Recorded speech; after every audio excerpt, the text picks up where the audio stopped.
संत लूकस के अनुसार पवित्र सुसमाचार अध्याय 6 पद संख्याएं 27 से 38 तक।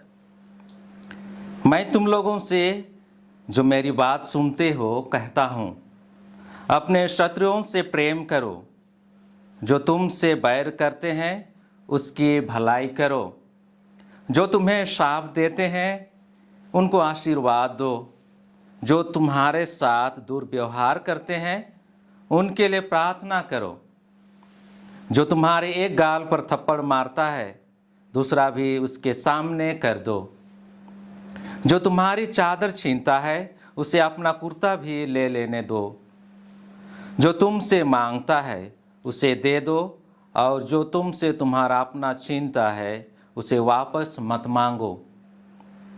दूसरों से अपने प्रति जैसा व्यवहार चाहते हो तुम भी उसके प्रति वैसा ही किया करो।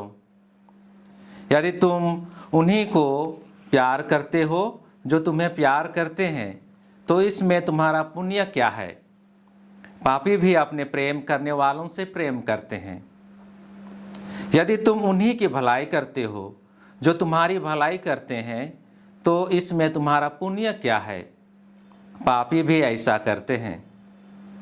यदि तुम उन्हीं को उधार देते हो जिनसे वापस पाने की आशा करते हो तो इसमें तुम्हारा पुण्य क्या है? पूरा पूरा वापस पाने की आशा में पापी भी पापियों को उधार देते हैं। परंतु अपने शत्रुओं से प्रेम करो, उनकी भलाई करो और वापस पाने की आशा न रखकर उधार दो। तभी तुम्हारा पुरस्कार महान होगा और तुम सर्वोच्च प्रभु के पुत्र बन जाओगे, क्योंकि वह भी कृतघ्न और दुष्टों पर दया करता है।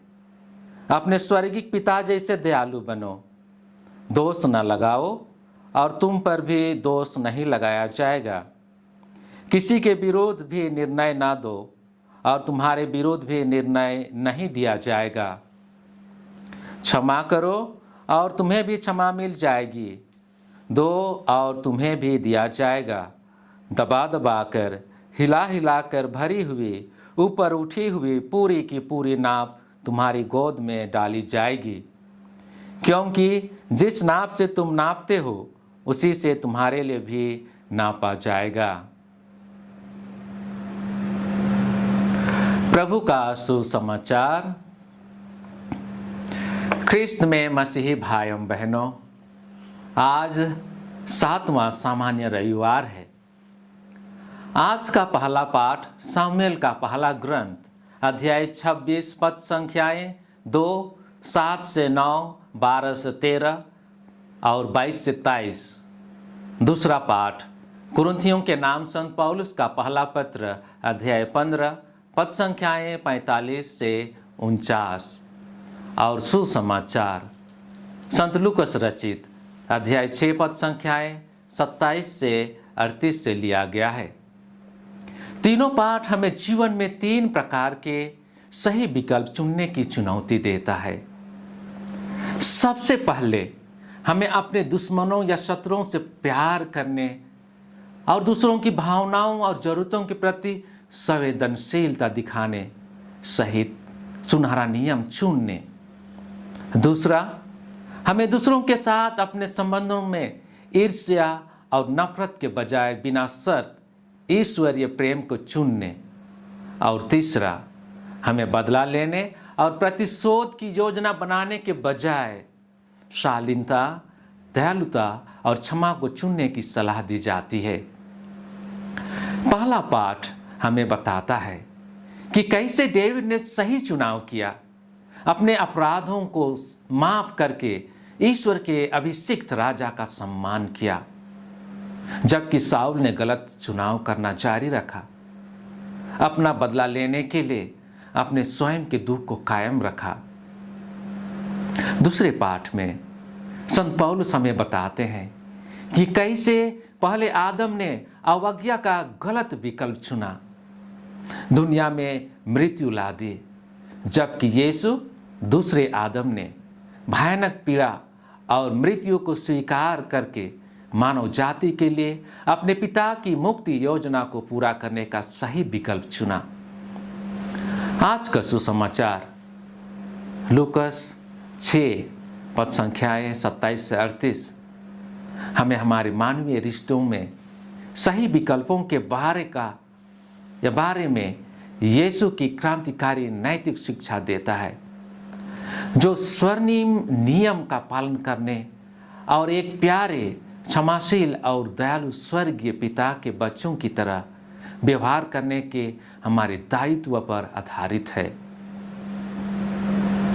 ख्रिस्त में मसीही भाइयों बहनों, यीशु का स्वर्णिम नियम हम सबों के लिए बहुत कठिन है।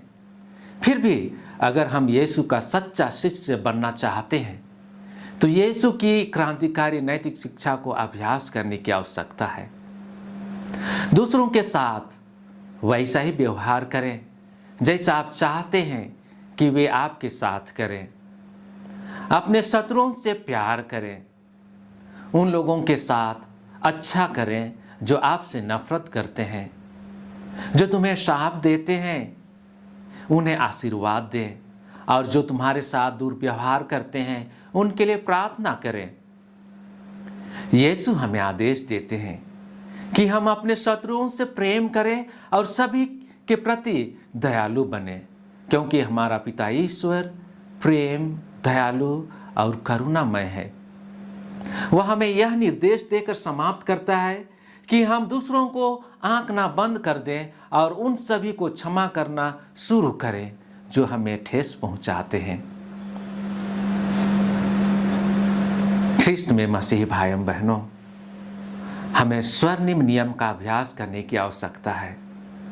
स्वर्णिम नियम हमें दूसरों के साथ वही करने के लिए कहता है जो हम चाहते हैं कि वे हमारे साथ करें।